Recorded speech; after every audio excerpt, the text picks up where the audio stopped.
So she's like, oh, Kraglin always told me the story about how Yondu ruined Christmas on you.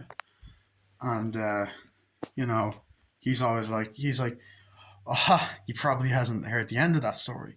So then we get this great animated scene where Yondu's walking, he sees the thing in the trash from Star Lord, he looks at it, his heart is kind of grows almost a bit like the Grinch.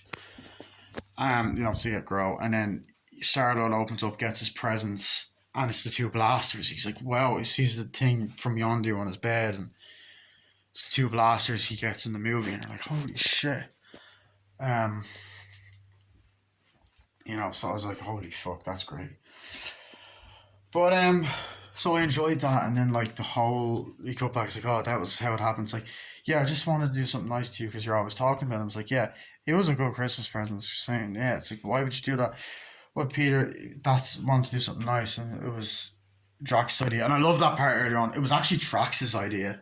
It's like, yes, it was all my idea. We kidnapped Kevin Bacon. Like earlier on when they kidnapped him, it's like we don't hate him at all. He's great. We don't hate him at all. That was great.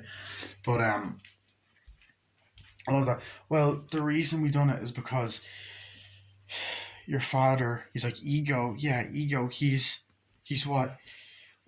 Well, he maybe he's. Well, he's my father too, and all that. He's like, wait. So does that make you my sister? And she's like, yeah. He's like, oh, Mantis. That's the greatest Christmas present of all.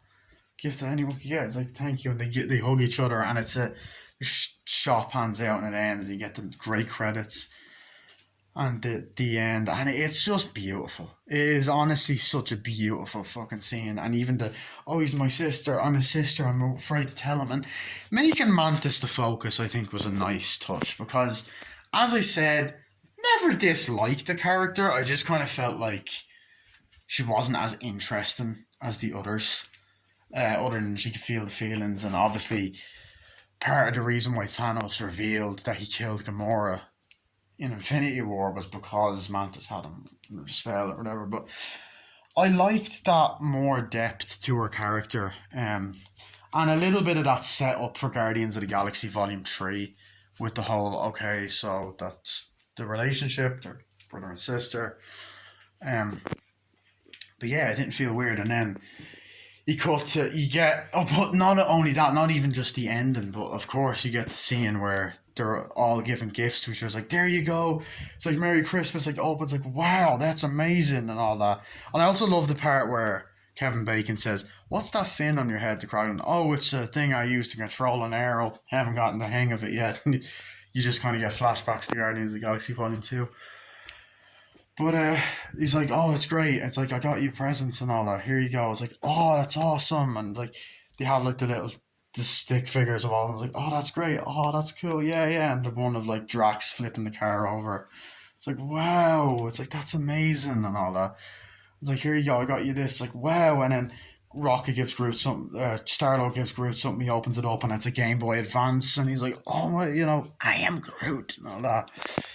And then the one fucking part that I piss myself laughing at is Nebula gets Rocket a present and he opens it up and it's Bucky's fucking arm. He's like, Bucky's arm?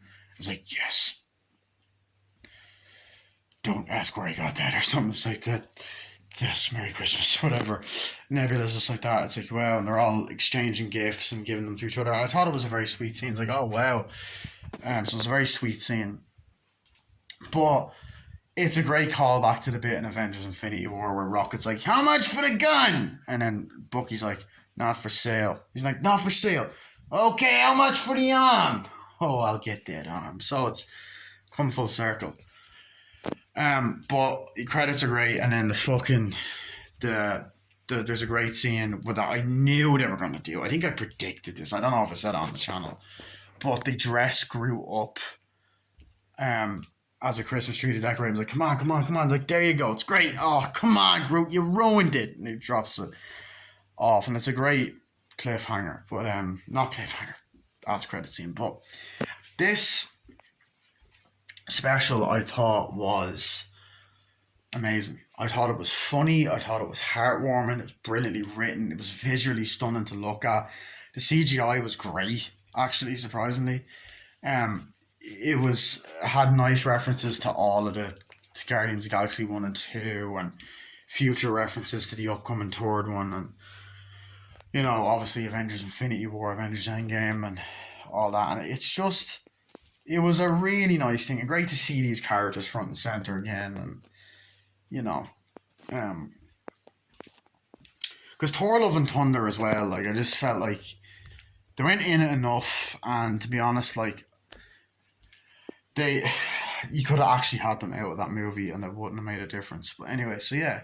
So that's my review of the Guardians of the Galaxy Holiday Special. For once, I'm not reviewing a movie. I just thought since I reviewed Werewolf by Night, I may as well review this as well. So yeah, so that's my review of the Guardians of the Galaxy Holiday Special. Hope you guys enjoyed. I'll see you guys later. Peace out.